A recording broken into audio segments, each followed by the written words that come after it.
आप इंदिरा गांधी को, कांग्रेस की सरकार को क्रेडिट देते हैं ना 71 की लड़ाई में पाकिस्तान के 2 टुकड़े करने का, तो फिर ऑपरेशन सिंदूर का क्रेडिट अगर प्रधानमंत्री ले रहे हैं, सरकार ले रही है, तो उसमें गलत क्या है? डोनाल्ड ट्रंप क्या क्या बोल रहा है, मोदी जी गायब, रगों में सिंदूर, रगों में खून, रगों में ये, रगों में वो। अरे डोनाल्ड ट्रंप को तो जवाब दे देते। बाल नरेंद्र ने तो मगरमच्छ पकड़े थे, कहाँ है वो बाल नरेंद्र? ये तो साहब मैचो मैन बन के घूमते रहते हैं और फिर डर के भीरू बन के बैठ जाते हैं। आप कह रहे हैं एक भी देश हमारे साथ खड़ा नहीं हुआ। पवन जी, कौन खड़ा हुआ? भूटान का दिखा दीजिए, नेपाल का दिखा दीजिए। क्या आप पाकिस्तान की भाषा बोल रहे हैं? क्यों इतने सवाल पूछ रहे हैं ऑपरेशन सिंदूर पर? सवाल पूछना विपक्ष का धर्म होता है। डोनाल्ड ट्रंप ने एक बहुत गंभीर बात कही मानक जी, कि मैंने धमकी दी कि व्यापार रुकवा दूंगा, तब ये ऑपरेशन रुका। क्या सिंदूर का सौदा हो सकता है इस देश में? तो क्या ये सवाल नहीं पूछेंगे हम? चलो भाई।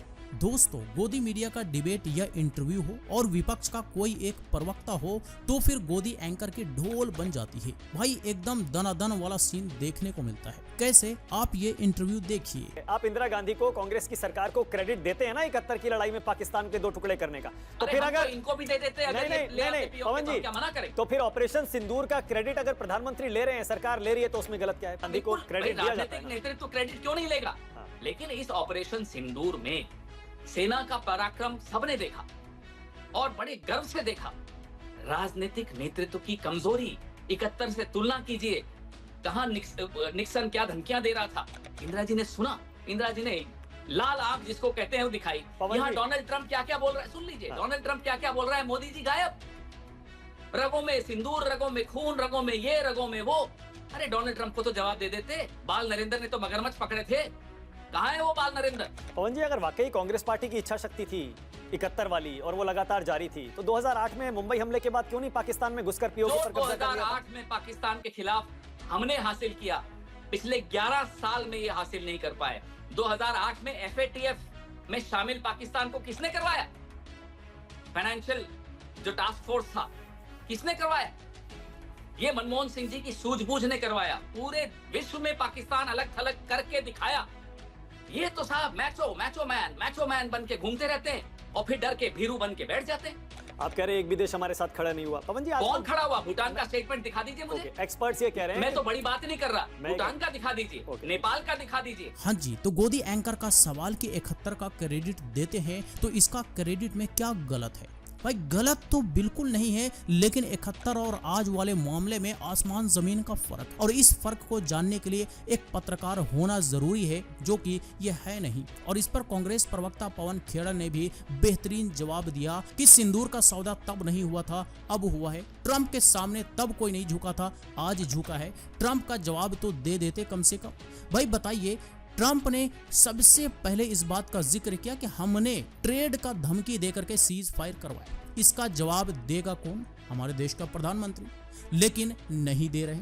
इसका क्या मतलब निकाला जाए, या फिर ये रिश्ता क्या कहलाता है कि ट्रंप को जवाब देने से इतना बच रहे हैं? और अगर बच रहे हैं तो फिर सवाल तो पूछा जाएगा, और सवाल पूछा जाएगा तो फिर बुरा लगना नहीं चाहिए। तो भाई बाल नरेंद्र ने मगरमच्छ पकड़ा था, वही वाला बहादुरी यहाँ पर दिखा देते। लेकिन वो कहानी कितनी सच है उसका अंदाजा आप इससे लगा सकते हैं। पवन जी, आप काफी चर्चा में हैं, आपकी पार्टी का ऑपरेशन सिंदूर पर ये रुख चर्चा में है कि आप पाकिस्तान की भाषा बोल रहे हैं। क्यों इतने सवाल पूछ रहे हैं ऑपरेशन सिंदूर पर?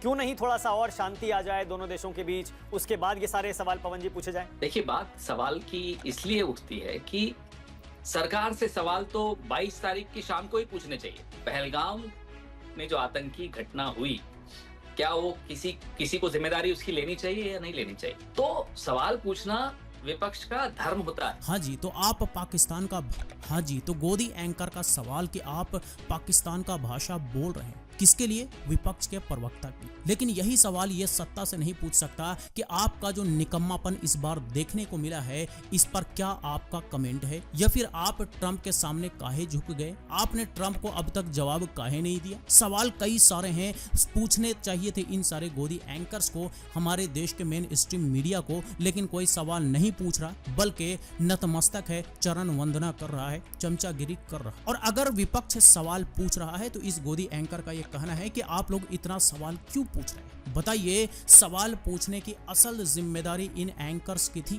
लेकिन ये अपनी जिम्मेदारी से भागकर या अपनी जिम्मेदारी को छोड़ करके चरण वंदना कर रहे हैं। और अगर कोई विपक्ष का प्रवक्ता या विपक्ष का नेता सवाल पूछ रहा है तो उन्हें ये कह रहे हैं कि सवाल क्यों पूछ रहे हैं। भाई अगर तुम सवाल पूछ रहे होते तो ये सवाल नहीं पूछते, लेकिन तुमने सवाल पूछने की जिम्मेदारी छोड़ दी तो ये सवाल पूछने बैठ गए। वैसे विपक्ष का काम सवाल पूछना ही होता है और मीडिया जो कि मेन स्ट्रीम का होता है उसका भी काम सवाल पूछना ही होता है। तो ये सवाल तो बनता ही नहीं था कि आप इतना सवाल क्यों पूछ रहे हैं। भाई ट्रंप ने जो बात कही वो बहुत बड़ी बात थी। उन सारे बातों को ये गोदी एंकर्स दबाने में लगे हुए थे, ट्रंप को गलत साबित करने में लगे हुए थे और आज भी लगे हुए। लेकिन सबसे पहले ट्रंप का ट्वीट आना यही सबसे चौंकाने वाला बात था और उसको कोई गलत आज तक साबित नहीं कर। तो भाई गलत साबित करने की जिम्मेदारी जिसकी थी, सवाल उससे तो होना ही चाहिए। और सवाल पूछने पर इतना बुरा क्यों लग रहा है? अगर बुरा ही लग रहा है तो फिर ट्रंप को जवाब दे देते, कोई सवाल ही नहीं पूछते। जिस पर पवन खेड़ा जी ने भी